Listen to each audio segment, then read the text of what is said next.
A new Netflix docuseries about Sean Diddy Combs is making headlines for its never-before-seen footage of the music mogul in the days before his arrest. How did you get that footage of Diddy?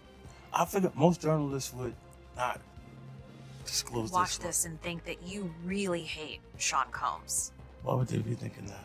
Because of the things that you post on Instagram, Yeah, because this, of the... Look at this. And it's, What we're talking about today is one of the biggest pop culture earthquakes of the decade. A documentary so explosive, raw, and packed with never-before-seen footage that the internet froze the moment Netflix released the trailer for The Reckoning, a four-part docuseries chronicling Diddy's rise from hip-hop power broker to convicted felon whose empire collapsed in public view. The most shocking twist is that the executive producer behind the project is 50 Cent, the same man who spent years openly trolling and dismantling Diddy, now revealing why this documentary had to exist, why the timing mattered, and why the truth, no matter how dark or controversial, could no longer be ignored. The story traces back 2 years to Cassie's lawsuit accusing Diddy of coercion, exploitation, manipulation, control, and prolonged psychological torment, a filing many assumed would disappear quietly after it settled within 24 hours, but instead became the first domino in an avalanche of allegations, lawsuits, federal scrutiny, and public reckoning. As former staff, partners, dancers, and collaborators began coming forward with increasingly disturbing accounts, 50 Cent watched it unfold in real time and concluded the public needed a complete, unfiltered narrative rather than scattered rumors. In November 2024, he openly mocked Diddy's rapid settlement in a now-deleted Instagram post and followed it with further jabs on social media, while Diddy released a brief statement calling the matter amicable. By the end of 2024, Diddy had been convicted on federal charges related to transporting individuals for adult industry activities and sentenced to 50 months in prison, a fall that only intensified scrutiny on his former circle, setting the stage for The Reckoning to become not just a documentary, but a cultural reckoning few saw coming. Foreseen footage of Sean Diddy Combs in the days leading up to his arrest in New York last September. You want to put the stuff in my fanny pack? Never-before-seen footage captures Sean Diddy Combs in the tense days leading up to his arrest in New York last September, revealing a man unraveling behind the scenes as pressure closed in. The documentary shows moments that feel unguarded and unsettling, including a crude, offhand remark caught on camera. "You want to put the stuff in my fanny packing?" That underscores the collapse of the polished public image he once so carefully maintained. These final snapshots before his arrest frame The Reckoning not as a sudden fall, but as an inevitable end long in the making. What makes you so absolutely sure that these kinds of allegations that we've seen against him are true? well, I'm surprised by the allegations, as surprised as everyone else is. Like, I didn't make the allegations. Shortly after Diddy's arrest in September 2024, 50 Cent revealed he was partnering with Netflix on a documentary intended to expose additional alleged crimes connected to Diddy, claims that, according to widespread rumors, had not yet reached federal investigators. Speculation quickly grew that 50 Cent had been quietly gathering information for nearly 2 decades, insisting he knew everyone involved and was prepared to uncover what he described as the larger mastermind behind the entire operation. The verdict in 50 months of incarceration for Diddy. Now, when you subtract the 14 months of time served, that comes to 50 Cent has stressed that his upcoming documentary series won't rely on internet rumors or surface-level speculation, but will instead examine the inner workings of what he describes as Diddy's alleged criminal network, information that, according to circulating reports, may have helped trigger renewed law enforcement interest. That context made the events of March 2024 even more shocking, when federal agents carried out dramatic, coordinated raids on Diddy's homes in Los Angeles and Miami, complete with helicopters, tactical teams, forced entries, and the seizure of electronics and hard drives. While many dismissed 50 Cent's immediate online reaction as trolling, he later admitted this was the moment he realized the story had outgrown social media and become one of the most significant falls from grace in music history. The situation escalated further in September 2024 when Diddy was arrested on charges related to transporting former girlfriends across state lines for orchestrated sexual encounters prosecutors referred to as freak-offs, involving male escorts and allegations of manipulation, surveillance, and abuse of power. The trial was graphic and disturbing, and while the jury convicted Diddy on 2 transportation-related counts, they acquitted him on sex trafficking and racketeering conspiracy charges, later explaining they struggled to apply complex legal statutes despite finding the behavior deeply troubling. Diddy was ultimately sentenced to 50 months in prison and is now seeking a reduction, as the cultural and legal reckoning surrounding his legacy continues to unfold. Somebody that'll work with us, whether they're from this country or from another country. It could be somebody that has dealt in the dirtiest of dirty business of media. With a 50-month sentence handed down, once you subtract the 14 months Diddy has already served, it effectively leaves him with exactly 3 years remaining to serve. He had just embraced. I gotta take a bath. Like the amount of people that actually I'm coming in contact with, that's what I have. Throughout the entire saga, 50 Cent remained one of the loudest and most relentless voices, commenting on every twist and development. But he now insists the trolling was never the real reason behind the reckoning. In interviews, 50 Cent explained that his goal was to create something objective, rooted in documentation, sworn testimony, and real footage rather than gossip or internet speculation. He described Netflix as the ideal platform because of its global reach and its willingness to grant director Alexandria Stapleton full creative independence. According to 50, this was not about revenge, but about clarity, laying out decades of rumors, scandals, tragedies, alleged violence, manipulation, and the corrosive effects of celebrity power, and then allowing audiences to draw their own conclusions. City College in the heart of New York City for the Puff Daddy Heavy D first all-time celebrity. One of the most chilling moments in the documentary comes from footage captured during Diddy's final days before his arrest. Footage he allegedly commissioned himself. He hired a videographer in New York, believing the recordings would document what he saw as government overreach, but instead they reveal a man unraveling. The camera captures him pacing hotel hallways, appearing paranoid and exhausted, peering anxiously out of windows at what he believed were federal agents positioned on nearby rooftops. In frantic calls to his inner circle, he demands help from someone experienced in the darkest corners of media and propaganda, signaling a growing awareness that the walls were closing in and control was slipping away. It says there had been a payment from Combs to Keefe D, but it had gone through Zip, and then that money was... At one point, after walking through Harlem and embracing fans, he climbs into his SUV and immediately asks for hand sanitizer, joking that he needs to cleanse himself from everyone who touched him. The moment carries an eerie sense of detachment, as if he's already losing control and retreating inward, revealing a growing disconnect between the public persona and the private unraveling captured on camera. There's a yearning for him to have that complete, total control. You're my artist, you're my best friend. You're writing this song for like 30 minutes a day. The documentary also examines Cassie's testimony, which detailed allegations of freak-offs, control, coercion, and constant surveillance. However, jurors explained on camera why they ultimately could not convict Diddy on those charges. Legally, the law required clear proof of force, fraud, or coercion, and they felt the evidence fell short of that standard, even if the relationship appeared deeply unhealthy. Jurors described Cassie as emotionally trapped rather than physically forced, calling the case complicated, confusing, and morally disturbing, but not legally straightforward enough to secure a conviction.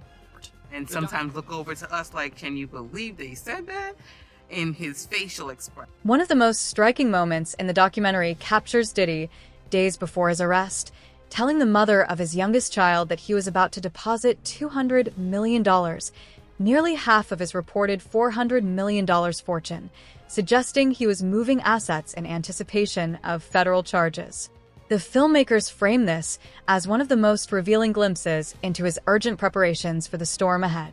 The series also delves into the freak-off culture, featuring testimony from male participant Clayton Howard, who described 8 years of highly staged, tightly controlled sessions where Diddy regulated everything from lighting and baby oil to collecting bodily fluids. For many viewers, this portion is the most disturbing, though 50 Cent emphasizes that including such details was about documentation, not sensationalism. This wasn't the first time 50 Cent publicly targeted Diddy. During Homeland Security raids on Diddy's California and Florida homes, HSI confirmed the activity at his Star Island mansion was connected to a federal search warrant. As agents concluded their work, rumors even linked the case to Jay-Z. 50 Cent immediately jumped into the chaos, posting screenshots of Diddy's sons, Justin and King Combs, being escorted in handcuffs and images of federal agents outside the property, writing, "S just got real. The feds in all the cribs. They got the kids in cuffs." He amplified the moment by sharing a fan-made video branding Diddy as too freaky for society, further fueling speculation that he might even have inside knowledge of the investigation. For years, 50 Cent has seized every opportunity to publicly mock Diddy, especially during legal troubles, and this raid episode became another chapter in their ongoing feud. Yet, 50 Cent insists that producing The Reckoning wasn't about revenge or clicks. He argues the story transcends music, hip-hop drama, and celebrity scandal, exposing what happens when a culture elevates someone to godlike status, worships them, and refuses to question them until it's too late. Director Alexandria Stapleton described the documentary as a mirror reflecting society's complicity in idolizing celebrities, a perspective 50 Cent fully endorses. Ultimately, the project is about power, accountability, and the dark side of celebrity worship. For granted, you never thought that she'll leave her. So it's like both hands clapping together. You cannot clap with one hand. The both hands like this, then you... Diddy has, of course, responded. Through a spokesperson, he labeled the documentary a shameless hit piece by a longtime adversary with a personal vendetta, claiming it twists facts, exploits old rumors, and is designed to humiliate him while he's in prison. 50 Cent, however, maintains that the documentary speaks for itself. He insists that the footage, interviews, files, and testimonies were collected over 2 years with objectivity in mind, and that he never influenced the narrative. His role, he says, was simply to bring the project to Netflix, provide resources, and ensure Diddy's team could not interfere. Viewers have been struck by the candidness of the footage, some even surprised that Diddy filmed it himself, moments where he seemed to forget the camera was rolling. As the documentary premieres, fans, critics, former employees, industry figures, and generations who grew up idolizing Diddy are all grappling with a story that spans 30 years, countless scandals, and lives impacted. 50 Cent insists this is just the beginning. More interviews, footage, and revelations remain as the story continues to unfold. Meanwhile, Diddy has appealed his conviction, participates in a prison sobriety program in hopes of reducing his sentence, and faces collapsed businesses and a shattered reputation. His public legacy is now indelibly marked by allegations that will follow him indefinitely. According to 50 Cent, documenting this moment was crucial. History demands a clear record of how someone so powerful fell so far, so fast, in such a dramatic and disturbing fashion. This is Sean Diddy Combs' The Reckoning, and this is why 50 Cent made it. The deposit $200 million right now. What we're talking about today is one of the biggest pop culture earthquakes of the decade. The Reckoning, a 4-part Netflix docuseries, traces Diddy's rise from hip-hop mastermind to convicted felon, with a twist that the executive producer is none other than 50 Cent, the same man who has publicly trolled and challenged Diddy for years. 2 years ago, when Cassie filed a lawsuit alleging coercion, exploitation, manipulation, and years of psychological torment, the entertainment world cracked open. Though the case settled privately within 24 hours, the accusations went public, prompting dozens of former staff, ex-partners, dancers, and collaborators to come forward with even more disturbing accounts. Watching this unfold in real time, 50 Cent realized the public needed a platform to understand the full picture, beyond scattered rumors. In March 2024, federal agents raided Diddy's homes in Los Angeles and Miami in a cinematic, coordinated operation, complete with helicopters, tactical teams, and boxes of electronics seized. 50 Cent famously quipped online, "Now it's not did he do it, it's did he done," a line that many assumed was trolling, but he later admitted it marked the moment he knew this story was historically significant. By September 2024, Diddy was arrested on charges related to transporting former girlfriends across state lines for freak-offs, highly orchestrated intimate performances involving male escorts. The trial was graphic and filled with allegations of manipulation, surveillance, blackmail, luxury, and power. The jury convicted Diddy on 2 counts of transportation but acquitted him on sex trafficking and racketeering conspiracy, citing legal complexity despite finding the behavior disturbing. With 14 months already served, Diddy faces 3 years remaining in prison, while his businesses, empire, and public legacy lie in ruins. The documentary itself is both explosive and intimate. It includes footage Diddy commissioned of his final days before arrest, showing a man paranoid, exhausted, and desperate as he paced hallways, peered out windows at federal agents, and made frantic calls for help in media and propaganda. Other moments, like jokingly asking for hand sanitizer after hugging fans in Harlem, convey a growing detachment and loss of control. This series also revisits early events that shaped his trajectory, from the deadly 1991 City College celebrity basketball event, which he partially organized, to the launch of Bad Boy Entertainment and the escalating Tupac-Biggie feud. Interviews suggest Diddy sought control over Biggie's career, with heartbreaking claims about canceled flights and recoupable funeral costs. 50 Cent repeatedly criticizes Diddy for leveraging the success of artists like Biggie, Maud Ollery, Rick Ross, and French Montana, highlighting the tension between mentorship and control. The series moves through the federal trial era, featuring testimonies from former staffers like Capricorn Clark and examining Cassie's allegations of freak-offs, control, and coercion. Jurors described these claims as emotionally troubling but legally complex, finding proof of physical coercion lacking. The documentary also captures moments of financial maneuvering, such as Diddy claiming to deposit $200 million in anticipation of federal charges. Throughout the saga, 50 Cent has been vocal, posting about Homeland Security raids, Diddy's sons being escorted by authorities, and even fan-made videos branding Diddy as too freaky for society. Yet, he insists that the reckoning was never about revenge or clicks. His goal was clarity, to document decades of rumors, tragedies, scandals, and abuses of power, allowing viewers to draw their own conclusions. Director Alexandria Stapleton describes the series as a mirror reflecting society's complicity in idolizing celebrities, a sentiment 50 Cent fully endorses. Diddy has responded through a spokesman, calling the documentary a shameless hit piece, alleging that it distorts facts and exploits rumors.